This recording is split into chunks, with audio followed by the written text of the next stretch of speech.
నేను ఒకటే చెప్పదలుచుకున్నా అధ్యక్ష, ఈరోజు వాళ్ళు అర్థం చేసుకోవాల్సింది, కామారెడ్డిలో చంద్రశేఖరరావు గారిని ప్రజలు ఓడగొట్టిండ్రంటే ప్రజల ఆగ్రహం ఎట్లుందో అధ్యక్ష, నాకు ఓటమి మొదటిసారి కాదు, నేను ఓడినా గెలిచిన. కానీ ఆయన ఇంద్రుడు చంద్రుడు దేవుడు, తెలంగాణ ప్రదాత, తెలంగాణను ఉద్ధరించడానికే తెలంగాణకి ఆయన జాతి పిత అని, వీళ్ళు తెలంగాణ జాతి పిత అని చెప్పుకున్న చంద్రశేఖరరావును కామారెడ్డి ప్రజలు బండకేసి కొట్టి ఒక సామాన్యుని ఎమ్మెల్యేగా గెలిపించారు. నేను ఆ రోజే చెప్పిన, నేను పోతుండొచ్చు కానీ పోతా పోతా నిన్ను పట్టుకొని పోతా అని, నేను పోతా పోతా నిన్ను పట్టుకొని పోతా అని. సో కామారెడ్డిలో ఓడగొట్టిన ప్రజలు తిరస్కరించిన ఎందుకు ఇంకా బుకాయించాలనుకుంటున్నారు అధ్యక్ష? ఎందుకు బుకాయిస్తున్నారు? ఇప్పటికైనా నేను చెప్తున్నా అధ్యక్ష, మూసీ ప్రాజెక్టును కట్టాలన్నా వద్దా మీరు చెప్పండి, మెట్రో రైళ్లు విస్తరించాలన్నా వద్దా మీరు చెప్పండి, రేడియల్ రోడ్స్ వేయాలన్నా వద్దా చెప్పండి, రీజనల్ రింగ్ రోడ్డును నిర్మించాలన్నా వద్దా మీరు చెప్పండి, హైదరాబాద్ నగరానికి గోదావరి జలాలను తరలించాలన్నా లేదా మీరు చెప్పండి, తెలంగాణ రాష్ట్రానికి మీరు పెట్టుబడులను తేవాలంటున్నారా వద్దంటున్నారా చెప్పండి.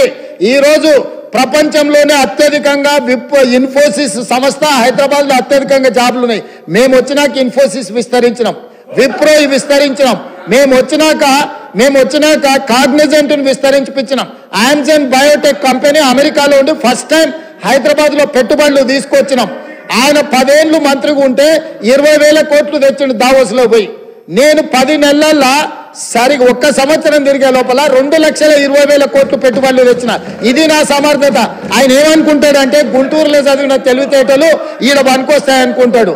అధ్యక్ష, ఇంగ్లీష్ అనేది నాలెడ్జ్ కాదు.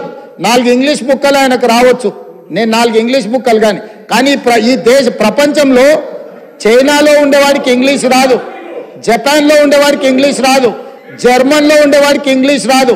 కానీ ఈరోజు చైనా, జపాన్, జర్మన్ ప్రపంచాన్ని శాసిస్తుంది అధ్యక్ష. 4 ఇంగ్లీష్ ముక్కలు వస్తే ఒకవేళ హోటల్లో పనిచేయడానికి ఆర్డర్స్ తీసుకోవడానికి పనికొస్తుండొచ్చు అధ్యక్ష. బట్ట షాప్లో బట్టలు అమ్మనికి పనికొస్తుండొచ్చు. గుంటూరులో చదివిన తెలివితేటలన్నీ మా దగ్గర వచ్చి చూపించొద్దు అధ్యక్ష. మేము గవర్నమెంట్ స్కూల్లో చదివి వచ్చినాం, మేము గుంటూరులో చదవలే.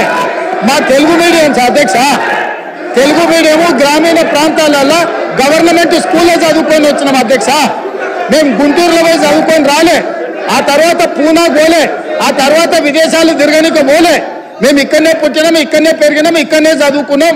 లోకల్ పరిజ్ఞానంతో పనిచేస్తున్నాం అధ్యక్ష. ప్రజల బాధ తెలిసిన వాళ్ళం అధ్యక్ష. మేము 4 ఇంగ్లీష్ ముక్కలు వచ్చినంత మాత్రాన అదేదో గొప్పతనం అని దాని మీద ఏదో పెద్ద ఉపన్యాసాలు ఇచ్చి దాన్ని చూపించి ఏదో సాధించినామని. కాబట్టి ప్రపంచంలో అత్యధికంగా ప్రపంచాన్ని శాసిస్తున్నది చైనా, జపాన్, జర్మన్. ఆ దేశంలో ఎవరికేం ఇంగ్లీష్ రాదు, కానీ వాళ్ళు ప్రపంచాన్ని శాసిస్తున్నారు ఆర్థిక వ్యవస్థను.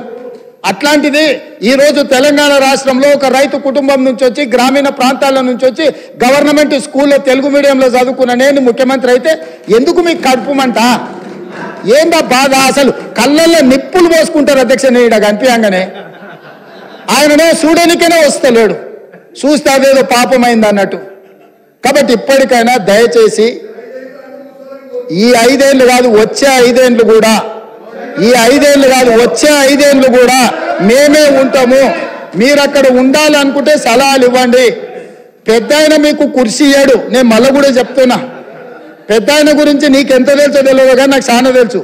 వెనకటికి నీకు కూడా చెప్పిన, నువ్వు ఆశించకని.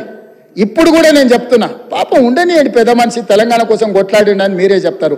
ఆయన కుర్చీ మీద కన్నేస్తారేంది మీరు ఇద్దరు కలిసి? ఎందుకు ఆయన మీద పగబట్టారు? కుటుంబంలో పెద్ద దిక్కు ఒక ఆయన ఉండాలి, పెద్ద దిక్కు ఉంటేనే గౌరవం ఉంటుంది.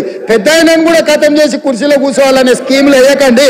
ఇంతకుముందే నేను కాగితం తెచ్చిస్తే ఏందో అనుకున్నా, మా వాళ్ళు చెప్తున్నారు గతంలో నేపాల్ యువరాజు దీపేంద్ర తన కుటుంబంలోని 8 మందిని AK-47 పెట్టి కాల్ చేసిందట, పదవి ఇయ్యలేదని.